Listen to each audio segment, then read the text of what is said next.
ہم تو لڑ لڑ کے میرے عزیزوں مر گئے اور لڑ لڑ کے مر ہی جائیں گے۔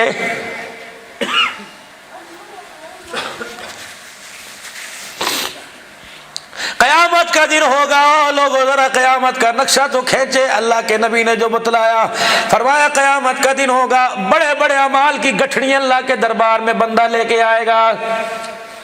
اس گٹھڑی کے اندر کیا؟ یا اللہ 70 سال کی نمازیں۔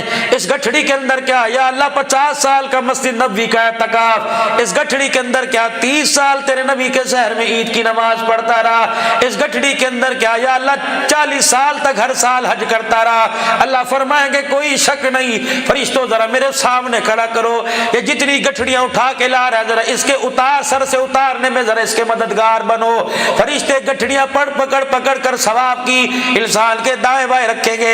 اللہ فرمائیں گے ڈرنا، میں تیرے سے ایک سوال کرتا ہوں، نہ مجھے ان گٹھڑیوں کی ضرورت ہے نہ مجھے ان اعمال ثواب کی ضرورت ہے۔ یہ بتا جس دن تیرا گھر سے جنازہ اٹھا تھا، تیری چرپائی کے پیچھے کتنے لوگ کھڑے رو رہے تھے؟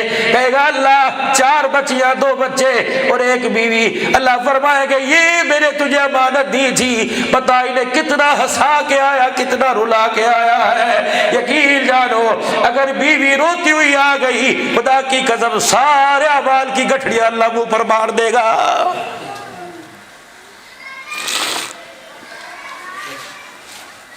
جانوروں سے تو مسکرا کے بات کرتے ہو، سارا دن گھر سے نکلے شام کو آ کر بیوی سے بات کرنے کی، مسکرانا تو دور کی بات ہے، سیدھے منہ بات کرنے کی توفیق نہیں۔ جتنا جوال وال میں بھائی عمر فاروق صاحب نے مجمع اکٹھا سیرت کمیٹی والوں نے کر رکھا، اللہ کی قسم تمہیں دیکھ کے کہہ رہا ہوں، مجھے بتاؤ تو صحیح دنیا کے اندر تیرا میرا غم سب سے زیادہ مرنے کا کون مناتا ہے؟ جنازے کی چرپائی پڑی ہوئی ہے، 4 دن بچیاں کے رو کے چلی جائیں گی، بہنیں 4 دن آئیں گی، چلو 10ویں دن رو کے چلی جائیں گی، بھائی 3 دن کے بعد نوکریوں پر چلے جائیں گے، بیٹا 3 دن کے بعد دکان کھول لے گا۔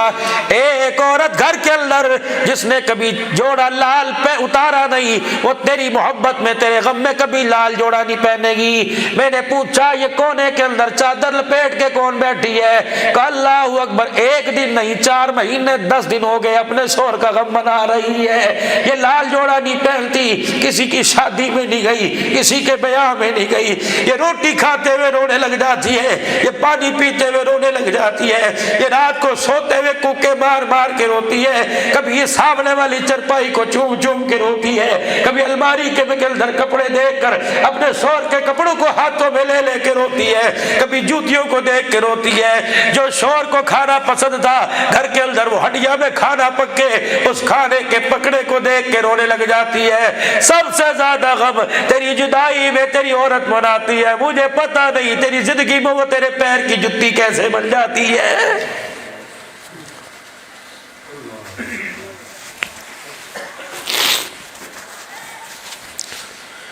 مائیں بہنیں سن رہی ہیں، خدا کی قسم ان سے عرض کروں گا اپنے شوہر کی قدر کیا کرو، ورنہ بیوہ ہو کے دیکھ لو ایسا وقت آئے گا جب تک عزت والا چھیننے والا درندہ تمہارے کپڑوں کو ہاتھ نہیں ڈالے گا، یقین جانو تمہیں 2 روٹی کوئی نہیں دے گا۔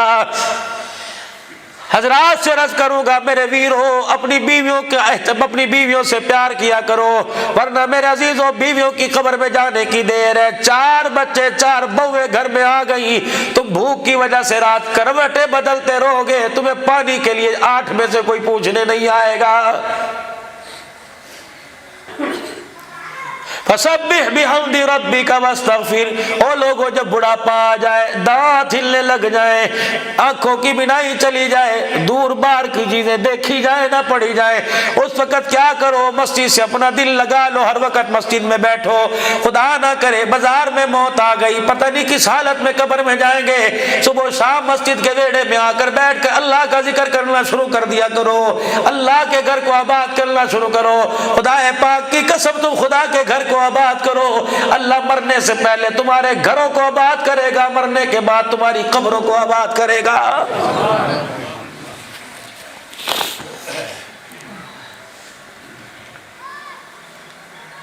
فسبح بحمد ربک واستغفر، تسبیح بیان کر اپنے رب کی اور استغفار کیجئے۔ مجھے بتاؤ معصوم الخطا خطا نبی، غلطی کا شائبہ بھی نبیوں سے نہیں ہو سکتا، پھر بھی اللہ حکم دے رہا ہے وہ پیغمبر استغفار کر۔ جب نبیوں کو استغفار کا حکم، مطلب یہ کہ جب انسان کے جانے کی تیاری ہو استغفار کرے، اس کی برکت سے اللہ اس کے ایمان، اس کے اعمال میں برکت عطا فرمائے گا۔ فرض نماز پڑھی حکم ہے، فرمایا قبلے کی طرف منہ ہو، جو نمازی ہو امام ہو، ایک مرتبہ زور سے اللہ اکبر، پھر 2 مرتبہ استغفر اللہ، تیسری مرتبہ استغفر اللہ الذی لا الہ الا هو الحی القیوم واتوب الیہ پڑھے۔ حدیث پاک میں آیا نماز کے سجدوں میں، نماز